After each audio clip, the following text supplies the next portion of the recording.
Bien, bonjour, frères et sœurs, que la paix de Dieu soit avec vous.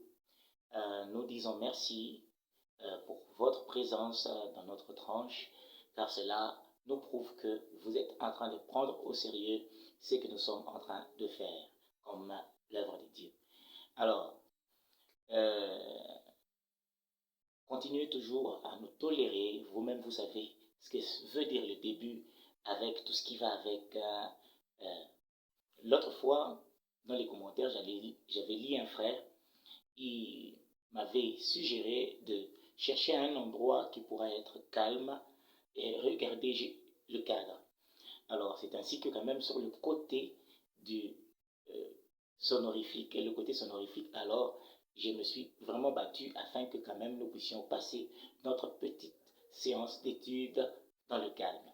Alors, supportez-nous, euh, vous-même vous le savez. Alors, si Dieu vous met quelque chose à cœur, de nous soutenir d'une manière ou d'une autre, n'hésitez pas. Alors, merci encore une fois. Notre petit sujet d'aujourd'hui, c'est que le parler des dieux. Alors, on a trouvé important, avant de continuer dans ce que nous sommes en train de faire, de parler d'abord à quelqu'un qui puisse avoir une idée sur qu'est-ce que c'est le parler des dieux. Parce que tout au long des vidéos que nous aurons à faire, tu vas te rendre compte que ce n'est pas seulement qu'au travers les prédications, ou soit les prophéties, ou soit les visions que Dieu te parle, alors que Dieu te parle de différentes manières. Alors, on a trouvé cela important et c'est ainsi qu'on va y aller. Mais avant d'entamer notre sujet, nous avons trouvé important de poser une petite question pour vous détendre l'esprit, alors, et à laquelle vous aurez droit à la réponse uniquement à la fin de la vidéo. Alors, tout au long de la vidéo, si ça vous tente, vous pouvez faire pause et essayer de répondre à la question et attendre à ce que vous puissiez comparer avec la réponse que nous allons donner. Que Dieu vous bénisse. Allons-y pour la question. Attention, quel est le passage le plus impossible et le plus difficile qui soit, mais au travers lequel deux choses uniquement peuvent passer, mais qui sont divergents en taille? La première chose, c'est un fil. Et le deuxième, c'est un chameau.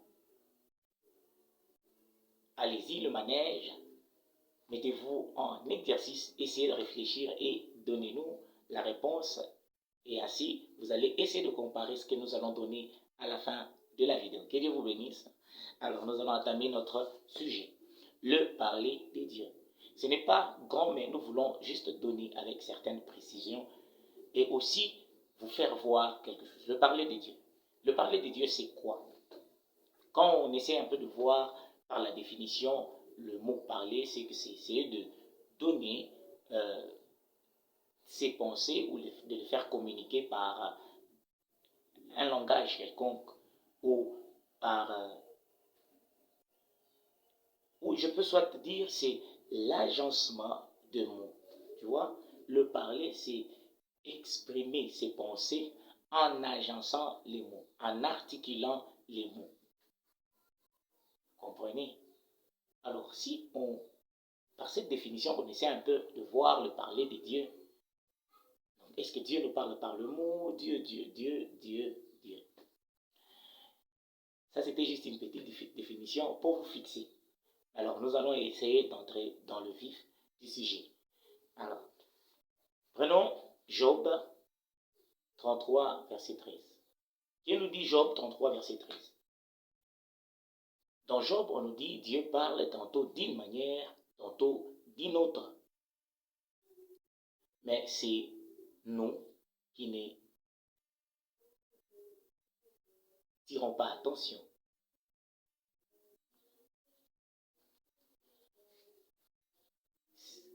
Avant d'aller loin, je veux mettre un peu un note à bénir. Notez bien, très important, peut-être que beaucoup ignorent.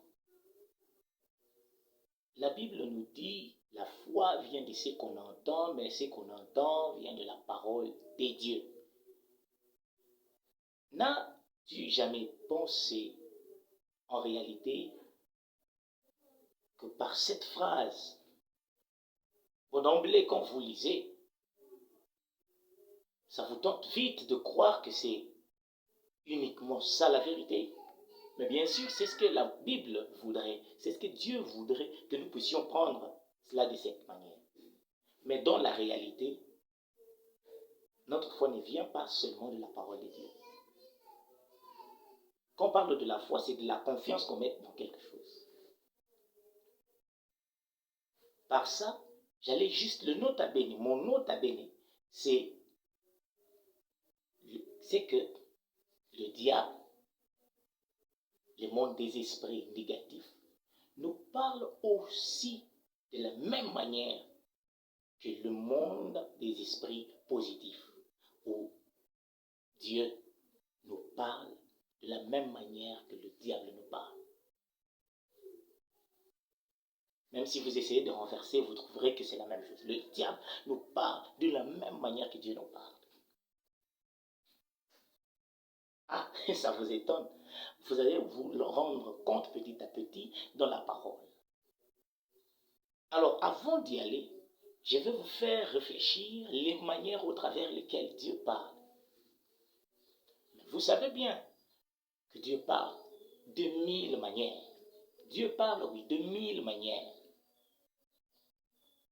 Dieu nous parle de visions, Dieu nous parle de rêves, Dieu nous parle dans des sensations, Dieu nous parle de 1000 manières, je vous dis, de 1000 manières.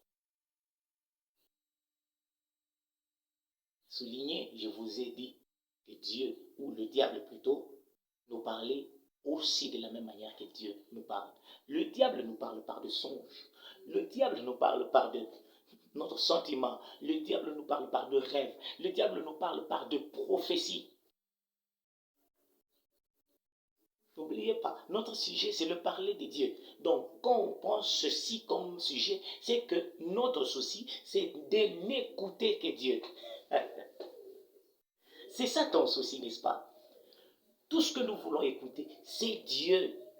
Mais hélas, on n'écoute pas Dieu seulement.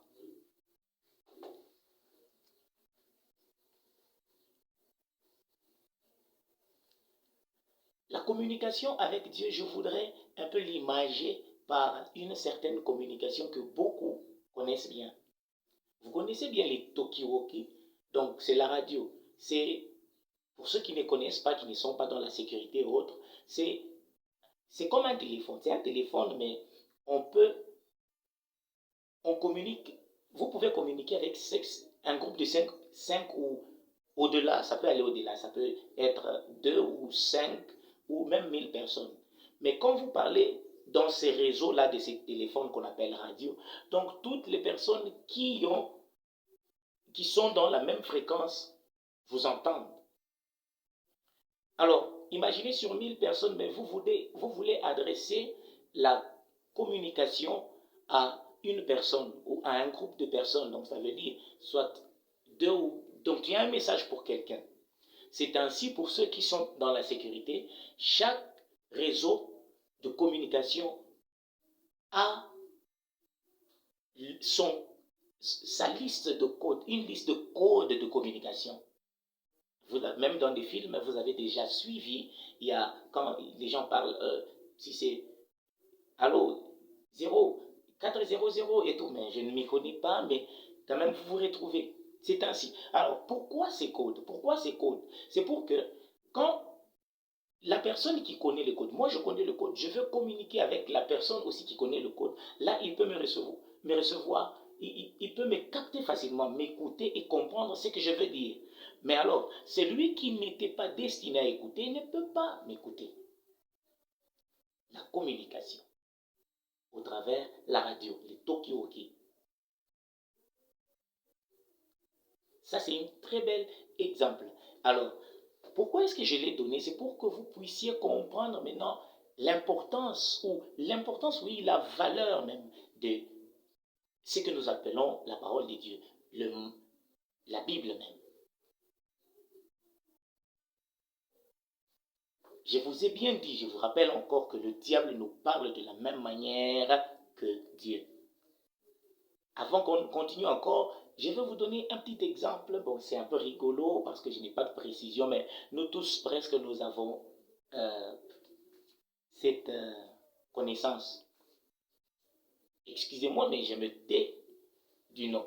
Mais vous connaissez autant bien que moi qu'ici, au Congo, on peut soit se limiter au Katanga, nous avons des personnes qui se prétendent être les sauveurs de Congolais. Il y a quelqu'un soit qui s'est dit sauveur d'Afrique. Jésus est pour le blanc. Et bien, vous connaissez ça. Alors j'étais en train de rire parce qu'il y avait quelqu'un qui m'avait raconté un témoignage d'un de ces sauveurs. Et oui, je me suis rendu compte que ce type-là n'était pas un menteur. En fait, qu'est-ce qui s'est passé? Il est arrivé que ce type ou un homme qu'on respecte, il était en sommeil et il a vu l'ange qui lui est apparu dans une vision, dans un rêve, je ne sais pas, je n'ai pas trop de précision. Et l'ange lui révèle qu'il était les sauveurs de Congolais. Et avec tout ce qu'on lui a dit de faire par cet ange, il a mis cela en pratique et là, il a beaucoup d'adeptes qui le suivent et qui croient en cet homme. Mais vous qui ne croyez pas dans cet homme, vous allez dire qu'il a menti. Mais non, il n'a pas menti. La véritable question, c'est de se poser. Il a eu une vision. Est-ce que c'est Dieu qui lui a parlé? Ou soit c'est le diable qui lui a directement communiqué? Oui, le diable nous parle de la même manière que Dieu nous parle. Je le confirme encore.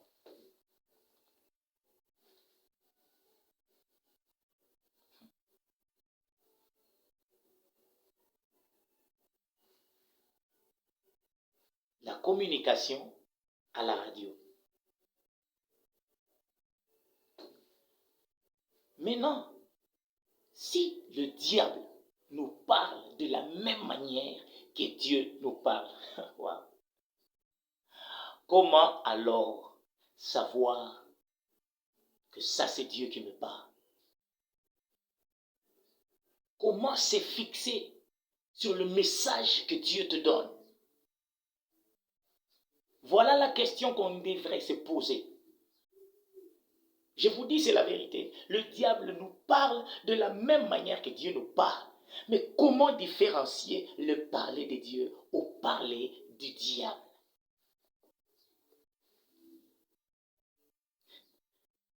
Allons dans Job 33, 15e verset à 16.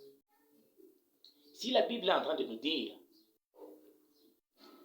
Dieu nous parle par de visions et des avertissements. Mais ce qui suit, c'est ce qui me plaît. On dit, dans la parole de Dieu, il est dit en scellant ses instructions. Si quelqu'un ne comprend pas, ça veut dire en confirmant ses instructions. Ça commence maintenant à devenir clair. Ça commence à devenir clair. Dieu nous parle par des visions, il nous parle par des songes, il chuchote même aux oreilles de gens, de personnes. Mais le problème, c'est la raison. Pourquoi? En confirmant ses instructions. Je reviens dans l'exemple de Tokiwoki, la radio. Je vous ai dit, pour communiquer, pour que la personne qui est au bout du fil puisse bien te saisir, il doit connaître cette liste des codes. Alors, je te présente directement que la Bible est notre liste de codes qui confirment notre communication ou qui soutiennent notre communication avec Dieu.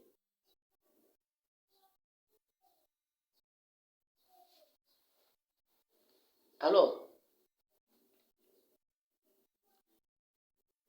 Pour que vous puissiez un peu vous fixer, je vais encore prendre un verset. C'est 1 Thessaloniciens, j'y arrive, 5, 20e verset à 21. Vous pouvez commencer aussi à lire parce que je ne lis pas in extenso quand je suis en train de vous citer des versets comme ça, pour que vous puissiez un peu vous fixer. Qu'est dit 1 Thessalonicien?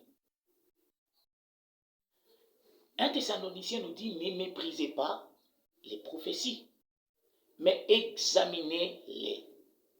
Pourquoi j'ai souligné? Pourquoi plutôt j'ai pris 1 Thessalonicien? J'ai compris quand j'étais en train de méditer. Je me suis demandé la question, si Dieu savait exactement comme il est en train de dire dans la parole de Dieu, en disant, la foi vient de ce qu'on entend et ce qu'on entend vient de la parole de Dieu. S'il savait exactement que ce que nous étions d'écouter ou d'entendre ou de percevoir ne venait que de lui, il ne nous aurait pas mis en garde. Parce que tout ce qui vient de Dieu est saint. Si ça ne venait que de lui, que de Dieu, pourquoi Dieu devait nous mettre en garde? Parce que Dieu savait que le diable peut venir aussi de la même manière que Dieu vient. Mais alors, comment examiner? Comment découvrir? Il faut examiner.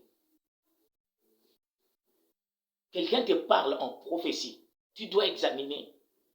Un pasteur qui te tient du haut de la chair, il est en train de parler de la part de Dieu. Il faut examiner. Ah là maintenant, avec quoi vas-tu examiner? Avec ton intelligence? Vas-tu examiner avec ton esprit, impur et corrompu? C'est ainsi que Dieu maintenant, quand il parle dans sa parole en disant la foi vient de ce qu'on entend et ce qu'on entend vient de la parole de Dieu, oui, ça ne sonne pas directement comme une obligation, mais on doit prendre ça comme ça. Donc nous devons beaucoup plus écouter Dieu, la pensée de Dieu au travers de sa parole. Frère, si tu ne lis pas la parole de Dieu, tu te donnes à n'écouter que les messages des hommes de Dieu. Non, mais quelque part, tu es en train de te condamner. Je ne dis pas que les hommes de Dieu ne sont pas bons, ils sont à douter. Non, même eux-mêmes, c'est ce qu'ils sont en train de nous apprendre. Quand ils sont à la chair en train de nous prêcher, ils nous appellent à lire la parole de Dieu. Pas seulement lire, méditer, faire que cette idée, la pensée de Dieu devienne ta pensée. Au travers de la pensée de Dieu, tu peux commencer à méditer ou soit à examiner les prophéties. Ben oui, quelqu'un qui vient avec toutes les précisions qui soient, il te parle sur ta vie, il y a peur, ainsi de suite. Mais non, reçois bien cela. Mais maintenant, questionne-la. Prends cette prophétie, soumets-la à la parole de Dieu. Pour la vision que tu as vue, l'ange qui t'est apparu, soumets cette vision à la parole de Dieu. Cet homme qui s'appelle prophète ou sauveur du Congo, il n'avait pas soumis cette vision à la parole de Dieu. Dieu lui-même nous encourage. Quand il nous appelle à quelque chose, il nous dit, mais demandez soit un signe.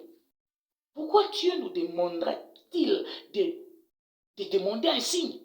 C'est juste pour confirmer que ce que nous avons pensé en nous, c'est notre pensée, ou c'est au travers de notre pensée que le diable est venu, ou soit c'est directement les pensées de Dieu. Ou plutôt la pensée de Dieu, pardonnez-moi. Soumettons-nous à la parole de Dieu. Soumettons tout à la parole de Dieu. Le parler de Dieu. Oui, je vous ai dit, de la même manière que le diable nous parle. Mais nous sommes capables maintenant de savoir que ce que Dieu nous, ce que je suis en train d'entendre, cette vision que j'ai, cette parole que cet homme de Dieu est en train de me parler, oui, c'est véritablement de Dieu et qui s'adresse à moi. Ce n'est pas tout de suite que tu comprends cela, c'est quand tu soumets cela à la parole de Dieu, à la méditation. Méditez la parole de Dieu, mes frères. Méditez la parole, étudiez la parole de Dieu. N'oublions pas notre tranche, c'est la foi en réalité. Tu dois prendre la parole de Dieu comme une séance d'études universitaire. Étudie la parole de Dieu, sonde les Écritures. Sonde les Écritures, mon frère. et tu ne seras pas perdu. Va dans Proverbe, on est en train de te dire que la sagesse ou la sagesse que Salomon a écrite doit aider à ceux qui n'ont pas de connaissance, d'en avoir, à ceux qui n'étaient pas habiles, d'avoir de l'habileté. Donc, cette parole de Dieu nous aide même dans cette vie active. Ce n'est pas dans la foi dans la manière désordonneuse qu'on est, ou plutôt une manière un peu en désordre qu'on est en train de croire en cette parole. Tu ne peux pas être là, dans ta chair, tu ne mets pas cette parole en pratique, mais tu te dis que tu crois en Dieu. Non, ton esprit doit conduire ton corps. Ton corps doit recevoir cette parole de Dieu et l'introduire dans l'esprit. C'est comme ça d'ailleurs que la séduction était venue. Ce n'était pas en esprit. Le diable avait parlé à la femme. À sa chair, il a parlé, la femme a écouté. Et dans son esprit, elle a décidé de mettre ce que le diable lui a dit de faire en pratique. C'est là la séduction. Et c'est de la même manière que Dieu est revenu pour corriger ce qui a été abîmé. C'est que tu dois écouter la parole de Dieu. Tu dois étudier la parole de Dieu. Alors, reformer ton esprit selon les directives que cette parole nous donne. Écouter la parole de Dieu a pour base la méditation de la Bible. N'attends pas qu'un prophète vienne te dire quoi que ce soit, mais qu'il te dise gloire à Dieu, mais soumets ce qu'il te dit à la parole de Dieu. D'ailleurs, en passant, je peux vous dire que quand quelqu'un vient avec une prophétie qui te fait peur, non, soit c'est toi qui n'as pas encore cru en Jésus, en la parole de Dieu, ou soit c'est le diable qui est en train de te parler. Non, la prophétie ou un message qui vient de Dieu ne nous donne pas, ne nous fait pas peur. Soit tu auras le souci de la vie plutôt que tu étais en train de mener. Pas avoir peur. Non. Que Dieu vous bénisse. Alors, nous sommes à la fin. Ce que nous étions en train de dire, c'est que notre question, c'était dans le parler de Dieu. Et le parler de Dieu, comme Dieu voudrait que ça soit, c'est sa parole. Alors, fortifiez-vous en la lecture de la parole de Dieu, l'étude minutieuse de la parole de Dieu. C'est ainsi que vous écouterez Dieu vous parler à chaque instant. Que Dieu vous bénisse. Alors, notre réponse à la question que nous avions posée au début de notre vidéo n'est tout autre que... Ça me fait d'abord rire si quelqu'un a pensé à quelque chose de loin de cela. Mais alors, la réponse n'est tout autre que les trous d'une aiguille.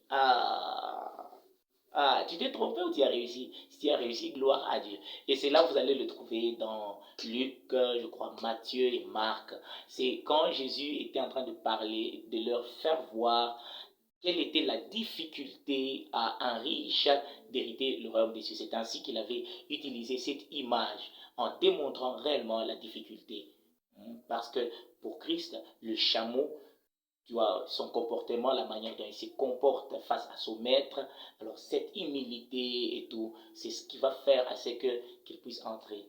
Alors, un riche, lui, il ne veut pas se laisser guider, mais il veut qu'il soit guidé par ses biens et ainsi de suite. Vous vous rappelez de ces jeunes riches que Jésus avait demandé d'abandonner la richesse et de le suivre.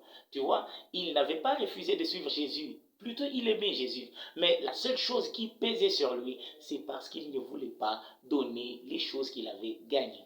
Alors que Dieu vous bénisse. N'oubliez pas, mes frères, abonnez-vous. Ça a l'air de quelque chose de si simple et tout, mais vous pouvez même partager. Parce que peut-être pour vous, ce n'est pas ou ce message n'est pas pour vous, ou soit c'est pour une autre personne. Alors vous pouvez lire et ce qui vous plaît, gardez ça pour vous, mais nous voulons beaucoup plus que vous puissiez nous dire ce qui ne va pas, parce que en faisant ce que nous sommes en train de faire, nous voulons aussi apprendre beaucoup et mettre beaucoup plus en pratique ce que nous demande Dieu de faire. Que Dieu vous bénisse et nous vous disons encore à bientôt. La foi en réalité.